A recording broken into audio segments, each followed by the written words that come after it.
Hey everyone, it's Amir here, also known as One Falcon, and today I wanted to do a double take of the Sea of Thieves trailer released at E3 2015.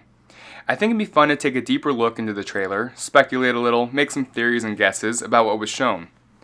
What was shown to us, for me at least, really got me thinking about all the possibilities the game can offer. There's tons of potential in this huge multiplayer pirate-themed adventure game. With that in mind, let's start into the trailer.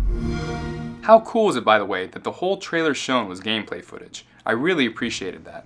When I first saw the game was going to be in first person, I had a little heart attack thinking it was a new Perfect Dark, but the awesome pirate music quickly ended that. So let's stop here at the campfire. I was thinking that this campfire area could be a save point, maybe a home base where you can sleep and rest. If this campsite looking area has that kind of mechanic, I wonder if the player needs to build one themselves or if these areas are scattered across the world. So we got the fire here, but you can also see a lantern, some bottles, and some loot bags. We know the lantern is an item that you can have in your inventory because later in the trailer you see the player using it in the dark. We have no idea about the bottles or loot bags.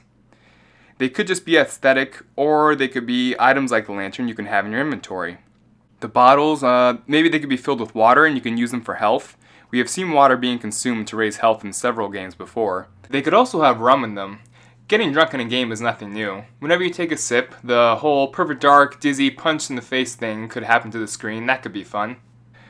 Now for the bags, if they are something the player can hold on to in their inventory, maybe they can hold your gold. Tons of games represent their currency as bags filled with it.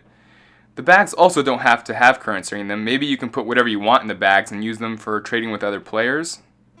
That's all I can gather and speculate on the campfire, so we'll continue. You can actually see the skeleton shanked to the tree from here if you look to the left. I didn't notice the skeleton the first time I watched the trailer and thought it appeared when the birds were startled.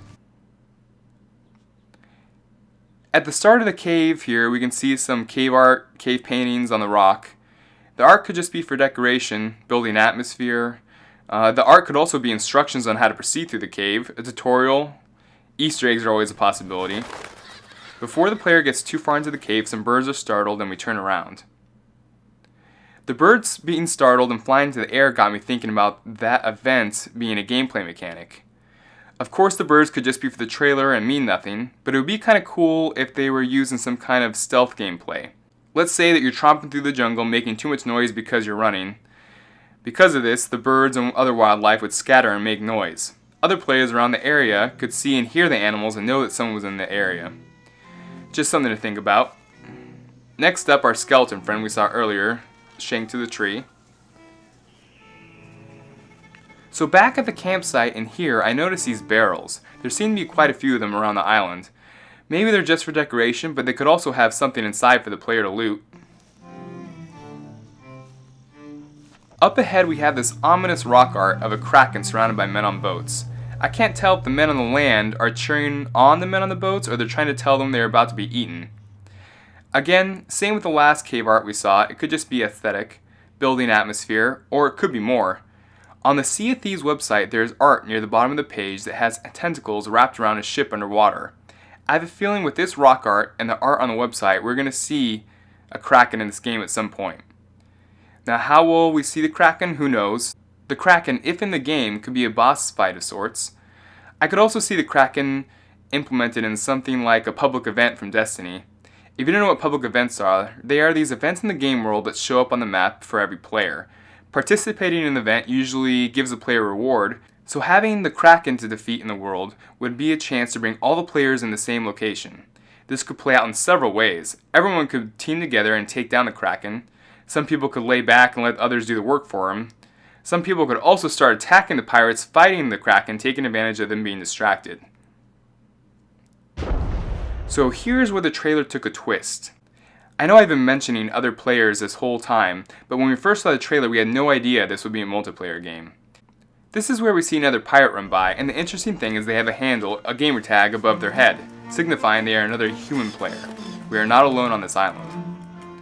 The trailer follows this human-controlled pirate into a huge cove where we see more human-controlled pirates and a huge docked ship. I know this probably isn't the only place to dock your ship, but in this instance, it looks like only one can be docked. I wonder what you do with your ship if someone is already docked there. Possibly each ship has an anchor, and we can just anchor a little offshore and swim the rest of the way. Also, I'm curious to know if you can attack ships that are docked. Maybe docks and coves are safe zones where people can't attack each other.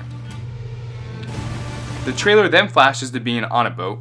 Right away we see a player steering, a player hoisting the sails, and a player climbing up to the crow's nest.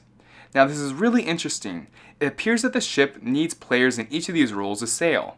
But how do you choose who does what? Does each role have to be filled up before you sail from the coast? Does the captain of the ship pick the roles for the players, or is it a free-for-all to see who can pick the best roles first? I'm just picturing my friends and I playing GoldenEye 007 on the 64, and everyone holding right on the joystick as hard as they can trying to get to Oddjob first. Maybe the roles are really dynamic and you can just change roles on the ship freely while the ship is sailing. I also wonder what the consequences are for someone not doing the role well. Depending on how much someone is underperforming the role could hurt the voyage, so we might need to make sure we are playing with friends that have microphones and not randoms. One last thought on the roles of the ship. Can you man the ship alone? It doesn't seem like it, but maybe you can. Maybe having a crew means your ship is more efficient, while if you sail alone, you sail slower and with less precision. Our first night scene. There's a lantern we saw earlier, so it looks like there will be a day-night cycle, which is awesome. The other players in the scene do not have the lanterns out, so it doesn't seem to be necessary to have a lantern. I see more opportunities for stealth gameplay regarding the lantern. I don't know if any of you have played Rust, but if you take out your torch in the middle of the night in that game, everyone can see you from a mile away and will most likely come and hurt you. It's just a big red flag. I can imagine the lantern being used like that as well in this game. It can help you see and discover in the night, but at the risk of having you stick out like a sore thumb. We then get our first look at a treasure chest, and it is not as simple to obtain as it appears. As soon as the player opens, they are greeted to several angry skeletons. The trailer continues right before a kerfuffle goes down, but it really leaves you thinking about what kind of swordplay, if any, there will be.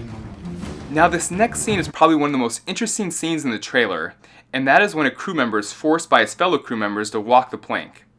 As soon as I saw this, I was like, whoa, wait, how does this go down?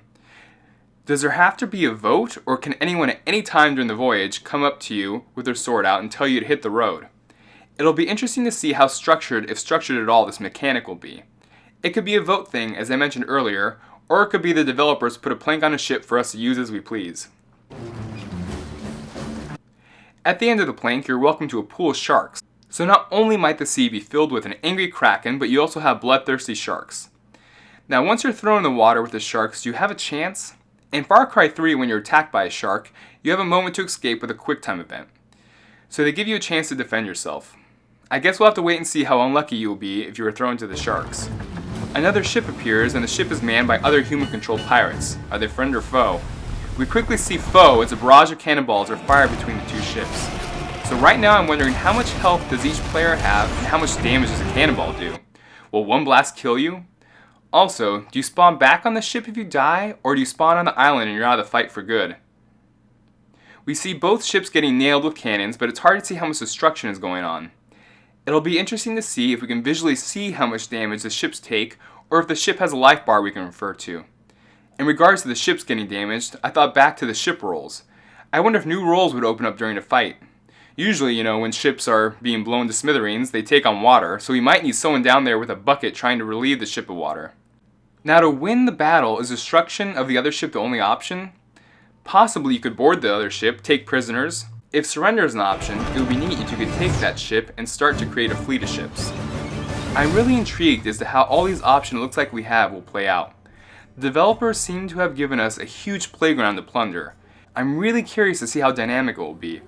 As I mentioned with the roles on this ship and the walking to the plank segment, I'm very interested on how much the game will hold your hand through these mechanics. I would enjoy it either way, but the less hand-holding route is my guess.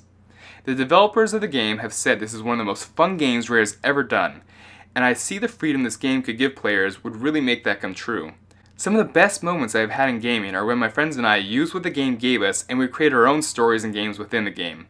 The potential for all the crazy player interaction looks to be there in Sea of Thieves. Thanks for listening to all my theories and crazy rabbit hole ideas. If you notice anything in the trailer I missed or skipped over, let me know and tell me what your idea is about it.